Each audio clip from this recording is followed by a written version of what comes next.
I need to tell you something that still makes my hand shake when I think about it. It's about the 5 years I spent invisible, breathing, eating, existing, but invisible to the people I gave my whole life to.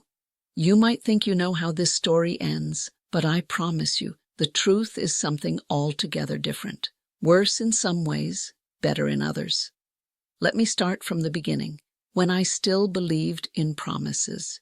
My name is Vivian Hartley, and I'm 81 years old now. When people look at me, when they bother to look at all, they see a thin woman with completely white hair cut short for convenience, not style.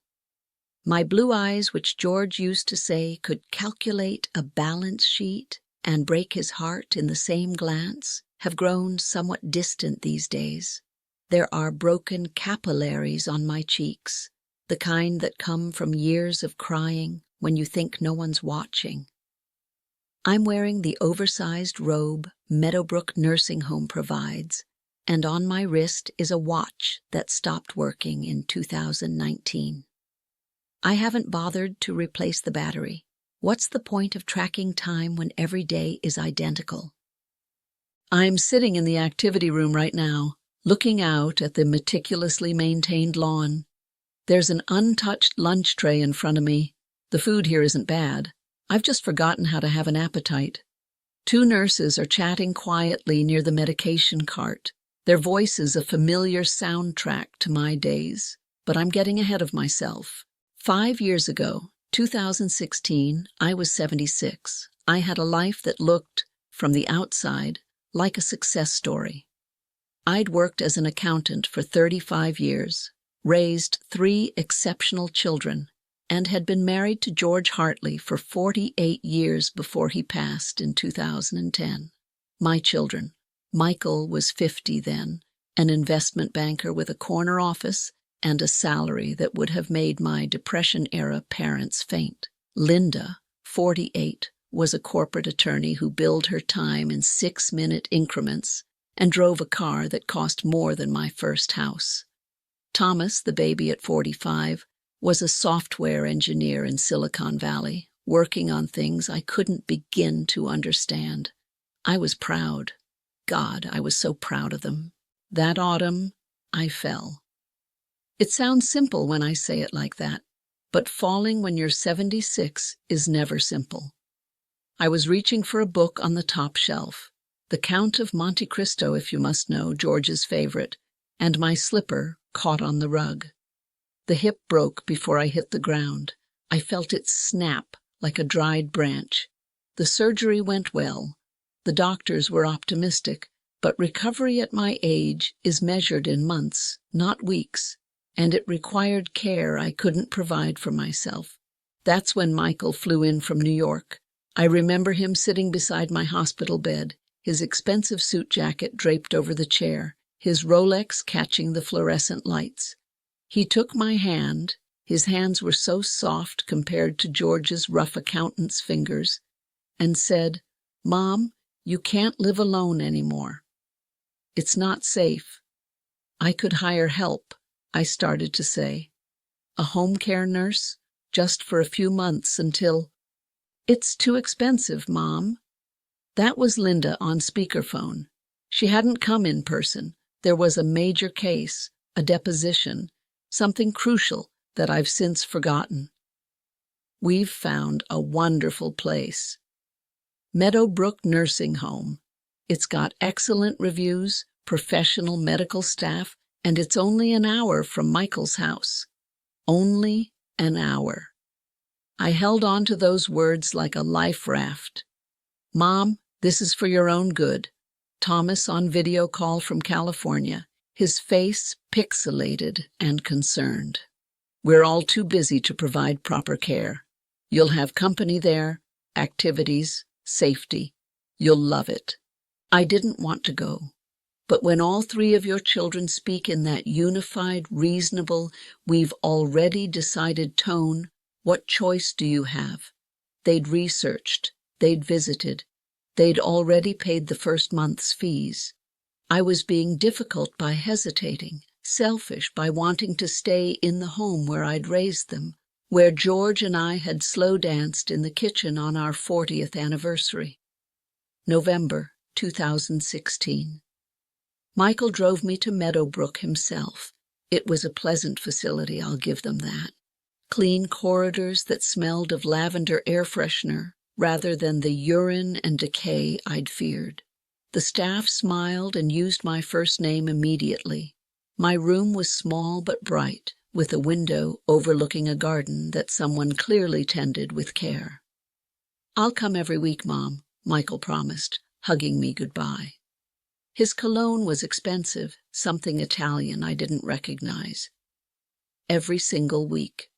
"I'll fly in monthly," Linda said on the phone that evening, "and we'll video chat every Sunday." "I'll call all the time," Thomas added. "You won't even notice we're not there." The first month, Michael came twice. He brought flowers and sat for exactly 45 minutes each visit, checking his phone periodically with apologetic glances. That was fine. He was busy, I understood. Christmas came, and it was lovely.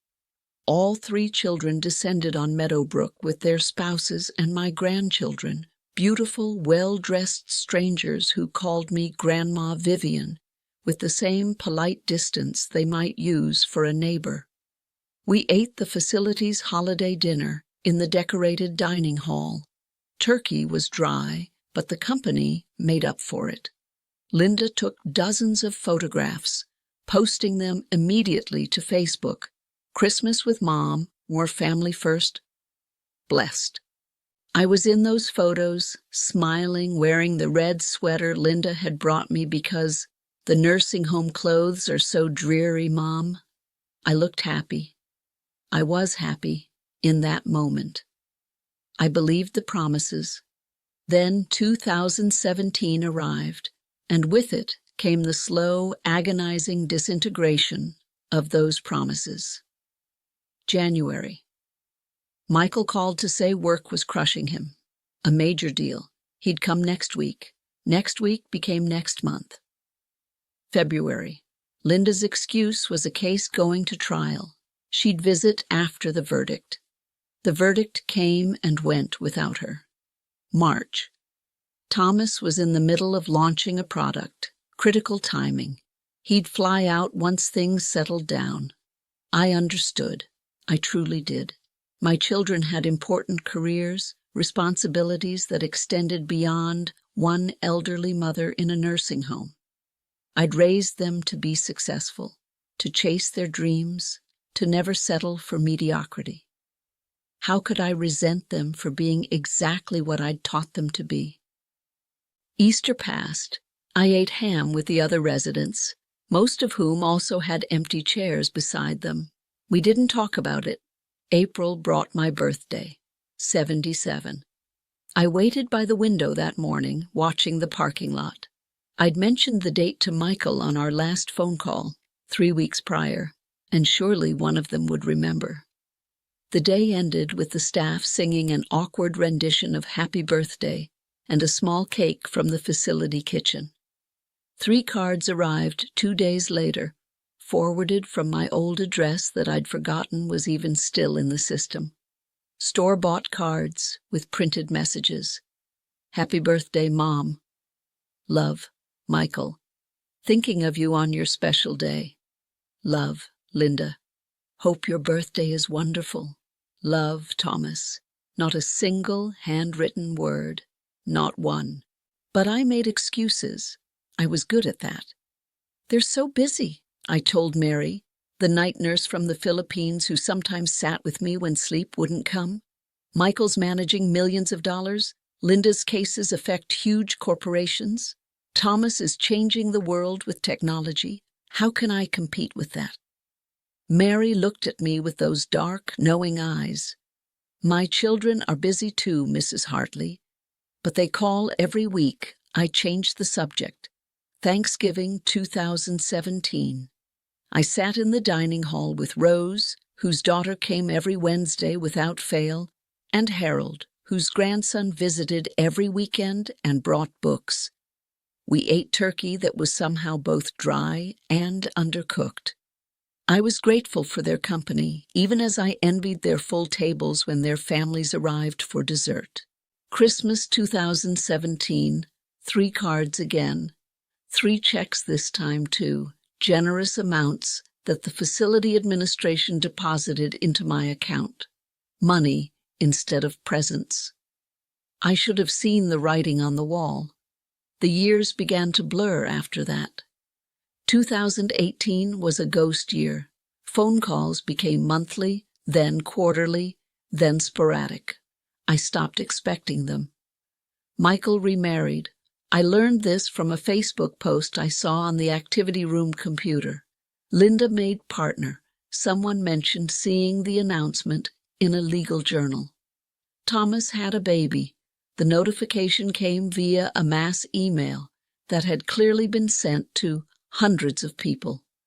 We're thrilled to announce the arrival of Emma Rose, 7 pounds 3 ounces, mother and baby doing well. I was a grandmother again, and I'd been informed via mass email. 2019 arrived and departed. My watch stopped working that year. I remember the exact moment. It was a Tuesday afternoon. I was in occupational therapy trying to make a ceramic bowl, and I glanced down to see the second hand frozen. I meant to ask someone to help me replace the battery, but I never did. What did it matter what time it was? Breakfast at 8, lunch at 12, dinner at 5, lights out at 9. Time had become irrelevant. Then 2020 brought the pandemic, and with it, a strange relief. The nursing home locked down. No visitors allowed. Finally, I had an excuse for my children's absence that didn't reflect poorly on them or on me. They couldn't visit because of COVID. They couldn't risk it. It was for my own safety. The phone calls should have increased then. After all, what else could they do but call? But somehow they decreased. Michael's calls came every 2 or 3 months. Linda stopped calling altogether, though she sent occasional texts. Thinking of you, Mom. Stay safe. Thomas sent articles about the virus, forwarded with no personal message attached. The nursing home set up video calling stations for residents to connect with family. I'd watch other residents light up during their scheduled calls, waving at grandchildren, blowing kisses to daughters and sons. I signed up once. The time slot came and went. No one called. Maybe they forgot the time, the volunteer said kindly. Maybe, I agreed. I never signed up again. Mary found me crying in my room one night during those locked-down months. Mrs. Hartley, what's wrong? Nothing, I said, which was both true and false. Nothing was wrong because nothing ever changed. I existed in a state of suspended animation, breathing and eating and sleeping, but not truly living, just waiting, always waiting. When did you last speak to your son? Mary asked. I had to think about it. Christmas, I think, or maybe Thanksgiving. They blur together. That was 5 months ago, Mrs. Hartley.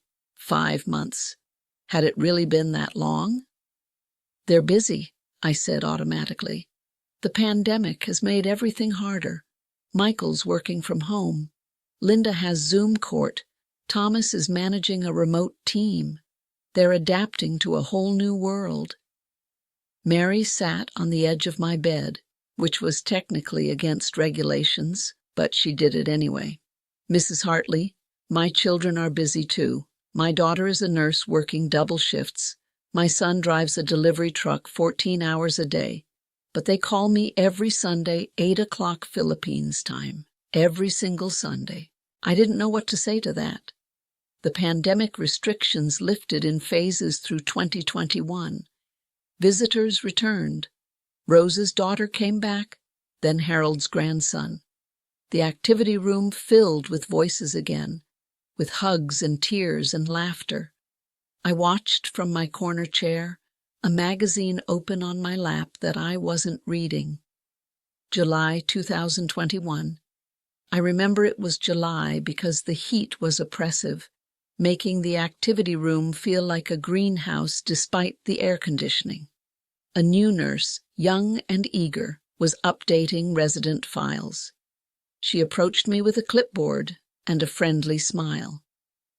"Mrs. Hartley, I need to verify your emergency contact information. Just a routine update." "My son Michael," I said, and recited the phone number I'd memorized decades ago when he'd first moved to New York. I watched her face as she dialed. Watched the confusion, then the small frown. "Mrs. Hartley, this number is disconnected." Something cold settled in my stomach. "Try my daughter, Linda." I gave her that number too, also disconnected.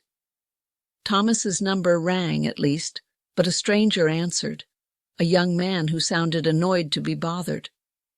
"I've had this number for over a year, lady." "I don't know any Thomas." The nurse looked at me with a mixture of pity and concern that I'd become far too familiar with. "Let me get Miss Rodriguez."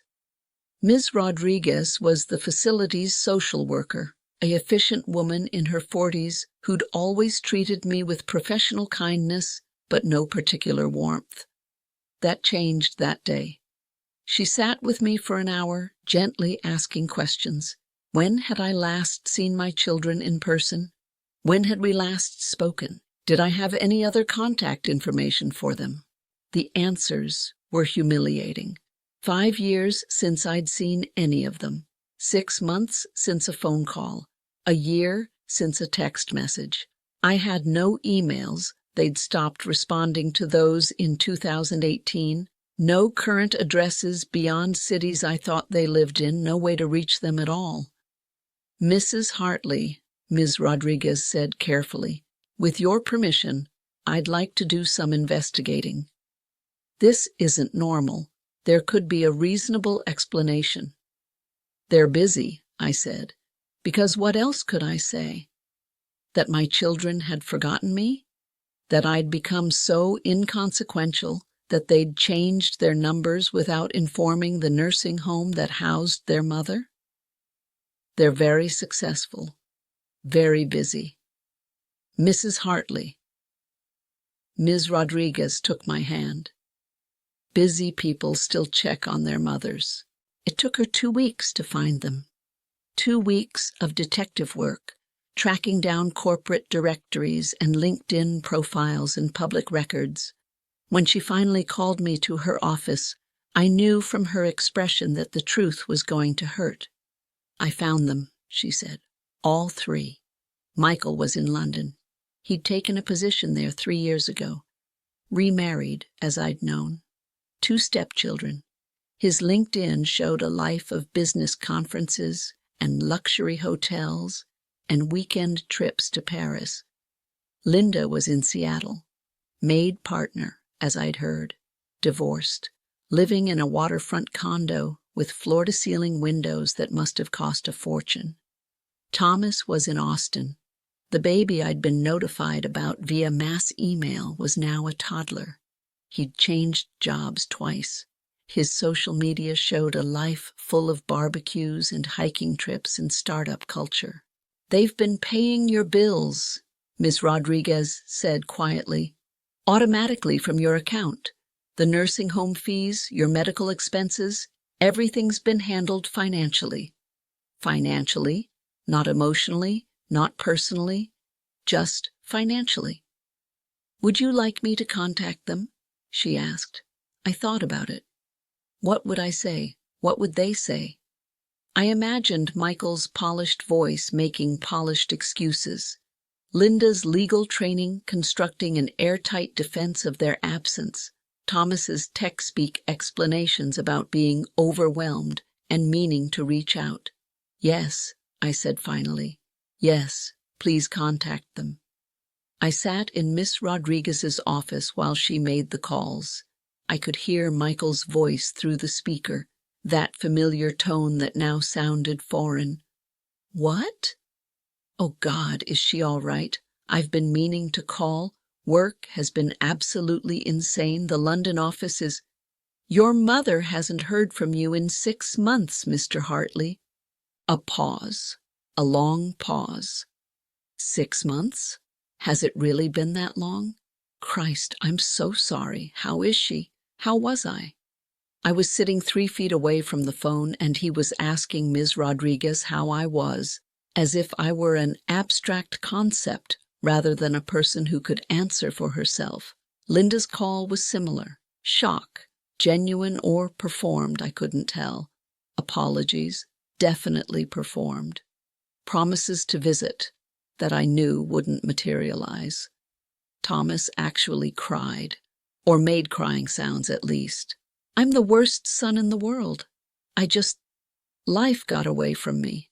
The baby, the job changes, I kept meaning to call, and then it had been so long that I felt guilty, and that made it harder, and, God, Mom must hate me. Your mother is right here, Mr. Hartley. Would you like to speak with her? Silence. Long, terrible silence. Yes, of course, put her on. Ms. Rodriguez handed me the phone. I held it to my ear. Hello, Thomas. Mom, his voice broke. Mom, I'm so sorry. I don't know what happened. It just slipped away. 5 years slipped away. 5 years of birthdays and Christmases and ordinary Tuesdays. 5 years of me existing in this room, waiting for a visit that never came. It's all right, I heard myself say. You're busy, I understand. I'll come visit, I promise. Next month, I'll fly out next month. That would be nice. We both knew he wouldn't come. He didn't. None of them did. Instead, over the next week, 3 checks arrived. Large checks, as if money could fill 5 years of silence. Michael's came with a note. Mom, use this for anything you need. New clothes, books, whatever makes you comfortable. I'm so sorry I've been out of touch. Work is crazy, but that's no excuse. I'll call soon. Love, Michael. Linda's was just a check, no note. Thomas's came with a long letter, handwritten, full of explanations and justifications and promises and apologies. I read it once, then put it in my nightstand drawer. I haven't looked at it since. Ms. Rodriguez sat with me after the checks arrived. Mrs. Hartley, you would have grounds for a lawsuit. Elder neglect, emotional abandonment, breach of familial duty. I have contacts at Legal Aid Services who handle these cases. I looked at her. This kind woman who'd spent 2 weeks tracking down my children, who'd made those phone calls, who was now offering me a path to, what? Justice? Revenge? Money I didn't need? I'm 81 years old, I said. How much time do I have left? 2 years? 5, if I'm lucky? Do I want to spend that time in courtrooms, dredging up all this pain for lawyers and judges to pick apart? I deserve peace, I interrupted. That's what I deserve, and I won't find it by forcing my children to acknowledge their neglect in front of a court. Ms. Rodriguez nodded slowly. I understand, but Mrs. Hartley, if you change your mind, I won't. And I haven't. It's been 3 months since all that happened. October 2021 now. The leaves outside are turning gold and red, falling in patterns that remind me of the autumns when my children were young, when we'd rake them into piles for jumping. My life has settled into a new reality, one where I've stopped waiting. I've stopped watching the parking lot on Sundays. I've stopped checking my phone for messages that won't come. I've stopped making excuses. Instead, I've found something unexpected, a different kind of family. Mary still sits with me during her night shifts. She's taught me a few phrases in Tagalog. Kumusta ka means, how are you? And salamat means thank you. I'll never be fluent, but the words feel like gifts. She shows me photos of her children, her grandchildren in Manila, tells me stories about her village and the life she left behind to care for strangers in America. "You're not a stranger," I told her once. "Neither are you, Mrs. Hartley," she replied. Rose's daughter, Margaret, started inviting me to join them for their Wednesday visits. We drink tea in the activity room, real tea that Margaret brings from home, not the weak institutional stuff, and talk about books and gardens and Margaret's teenage son who wants to be a marine biologist. Sometimes I help her with the crossword puzzle. Sometimes we just sit in comfortable silence. Harold's grandson, James, is 23 and studying engineering. He noticed my broken radio one day and asked if he could fix it. Now he stops by once a week to tinker with something, my watch, which he got working again, though I still barely glance at it, a squeaky wheelchair, the temperamental TV in the common room. We don't talk much, but his presence is soothing. He calls me Mrs. H. "My grandma died when I was 12, he told me once. I miss having someone to just sit with, you know?" I know. There are others, too. Carlos, the janitor who always asks if I need anything and actually waits for an answer. Yuki, the occupational therapist who patiently works with my arthritic hands and never makes me feel useless. Dr. Patel, who treats me like a person rather than a collection of symptoms. These people, these strangers who have no obligation to love me, no blood tie binding them to my care, have given me something my own children couldn't or wouldn't provide: their time, their attention, their presence. I've spent a lot of time thinking about how this happened, how 3 children I raised, loved, sacrificed for, could simply forget. Was I too cold? I don't think so. I remember bedtime stories and kissed, scraped knees and proud attendance at every school play. Was I too demanding? I never asked for much, just the occasional call, the rare visit. Was I too independent? Perhaps. After George died, I was determined not to be a burden, to handle my grief quietly, to assure my children I was fine. Maybe that was my mistake. Maybe I was too convincing. Maybe they took "I'm fine" at face value and built their busy lives on the foundation of my supposed self-sufficiency. Or maybe it's simpler and more painful than that. Maybe success made them forget where they came from. Maybe the corner offices and billable hours and product launches crowded out the memory of the woman who packed their lunches and helped with homework and paid for their college educations with money saved from 3 decades of accounting work. Maybe, and this is the thought that keeps me awake some nights, maybe they just don't think about me at all. I've tried to put myself in their shoes, truly. Michael with his high-stakes deals, managing millions, responsible for entire teams. The pressure must be immense. Linda with her cases, her clients, 60-hour work weeks, and the constant pressure to prove herself in a male-dominated field. Thomas with a toddler and the chaos of startup culture, where today's innovation is tomorrow's obsolete technology. I understand being busy. I do. But busy is a choice, isn't it? Busy is what we say when something isn't a priority. Michael makes time for business dinners. Linda makes time for court appearances. Thomas makes time for his daughter's doctor appointments. They make time for what matters to them, and I don't matter. That's the truth I've had to swallow. I don't matter enough to earn a phone call, a visit, a handwritten note. I matter enough for automatic bill payment. Keep the old woman alive and housed, keep the guilt at bay, but not enough for actual relationship. The cruelest part? I don't even hate them for it. Hate requires energy I don't have. Hate requires caring deeply enough to transform love into its opposite. What I feel is closer to a dull, persistent ache like arthritis in my heart. I see Rose hug Margaret goodbye after their Wednesday visits, see the genuine affection in that embrace, and something in my chest constricts. I watch Harold and James play chess, see the easy companionship between them, the way James teases his grandfather, and Harold laughs, really laughs, and I feel the shape of what I'm missing. But here's what I've learned. Sitting in this room for 5 years, watching the seasons change through my window, blood doesn't guarantee love. The people who share your DNA might share nothing else, not your values, not your time, not your final years.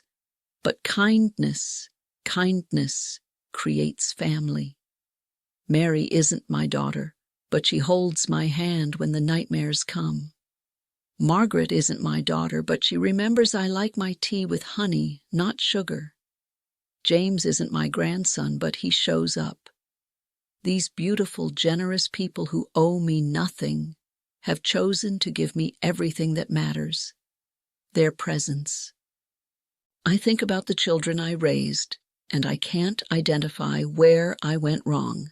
I taught them to be kind. I modeled charity work and helping neighbors. I taught them to be successful. I encouraged their ambitions and celebrated their achievements. I taught them to be independent. I never clung or smothered or demanded. Maybe that's the problem.